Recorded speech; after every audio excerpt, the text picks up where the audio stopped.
Assalamualaikum warahmatullahi wabarakatuh. Apa kabarnya anak-anak hari ini? Semoga semuanya selalu sehat dan selalu dalam lindungan Allah Subhanahu wa Ta'ala. Sebelum kita mulai pembelajaran hari ini, lebih baiknya kita berdoa terlebih dahulu yuk. A'udzu billahi minasyaitonir rajim. Bismillahirrahmanirrahim. Rabbi zidni ilma warzuqni fahma. Ya Allah, tambahkanlah ilmuku dan pertinggikanlah kecerdasanku. Amin ya rabbal alamin. Anak-anak, hari ini kita kembali belajar tematik tema 2, menyayangi tumbuhan dan hewan, subtema 1, manfaat tumbuhan bagi manusia, pembelajaran ke-6. Pada pembelajaran 5, kalian sudah mempelajari tentang dongeng. Masih ingatkah kalian tentang dongeng di pembelajaran sebelumnya? Ya, sebelumnya kalian telah mempelajari tentang dongeng tumbuhan kaktus. Nah, kali ini Ibu akan menceritakan dongeng yang berjudul Tanaman Jarak. Suatu hari aku berkunjung ke rumah Danu. Kami bermain bersama di halaman rumahnya. Saat bermain, aku melihat ada sebuah tanaman yang aku belum kenal. Aku bertanya kepada Danu nama tanaman tersebut. Danu pun mengatakan bahwa itu tanaman jarak.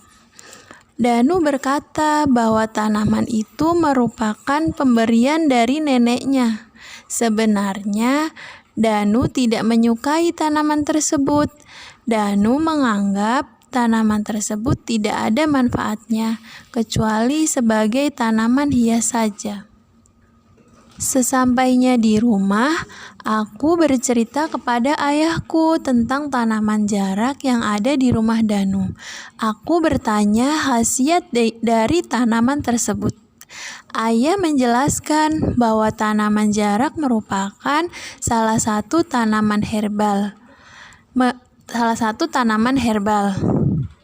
Artinya, tanaman ini bermanfaat bagi kesehatan tubuh. Misalnya, untuk mengobati penyakit gatal-gatal, luka berdarah, rematik, dan bengkak karena luka. Mendengar hal itu, aku tertarik untuk memiliki tanaman jarak. Ayah akhirnya membelikanku tanaman jarak. Aku memeliharanya secara rutin.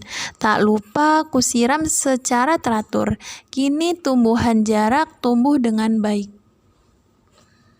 Beberapa bulan kemudian, Danu datang dan bermain di rumahku.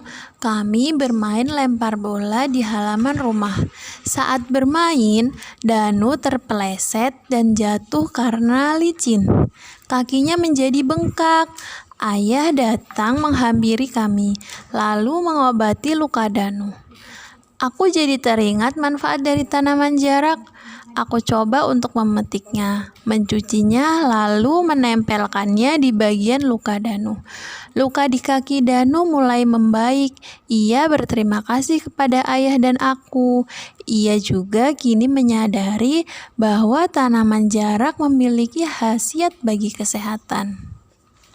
Selanjutnya, pada slide 5, setelah kalian membaca dongeng, kalian dapat menceritakan kembali isi dongeng tersebut berdasarkan gambar seri yang ada pada slide ini ya anak-anak. Selanjutnya, merawat tumbuhan dengan baik merupakan salah satu bentuk sikap baik terhadap makhluk hidup ciptaan Tuhan. Banyak cara yang dapat kita lakukan untuk berbuat baik kepada makhluk hidup. Di antaranya, contoh berbuat baik kepada makhluk hidup yaitu berbuat baik kepada sesama manusia, berbuat baik kepada hewan, dan berbuat baik kepada tanaman. Berbuat baik kepada sesama manusia dapat kita lakukan dengan menghargai, menghormati, dan mendoakan orang lain.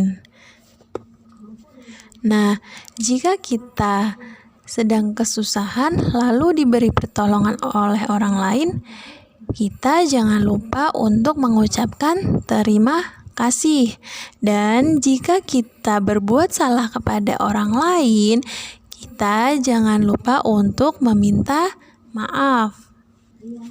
Selanjutnya, berbuat baik kepada hewan dapat kita lakukan dengan memberi makan dan merawat hewan peliharaan, serta tidak menangkap atau melukai hewan yang hidup bebas di alam.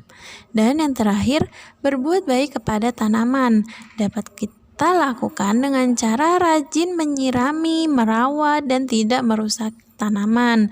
Dengan begitu, tanaman dapat tumbuh dengan subur. Tanaman yang daunnya sudah terlalu lebat dapat kita pangkas. Dengan begitu, tumbuhan dapat memberikan kesejukan tanpa mengganggu aktivitas manusia.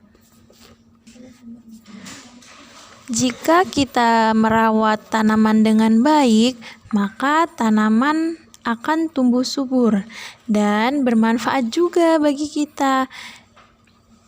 Manfaat yang dapat kita rasakan jika selalu berbuat baik kepada tanaman, tanaman dapat dimanfaatkan sebagai sumber makanan.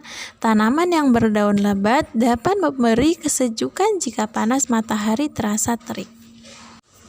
Menyelesaikan soal cerita menggunakan sifat pertukaran pada penjumlahan. Ingatlah kembali bahwa sifat komutatif disebut juga sifat pertukaran. Penggunaan sifat-sifat pertukaran pada penjumlahan dapat membantu mempermudah penyelesaian soal. Contoh soalnya seperti ini. Jumlah siswa kelas 1, 2, dan 3 berturut-turut adalah 45, 28, dan 35. Berapakah jumlah siswa seluruhnya?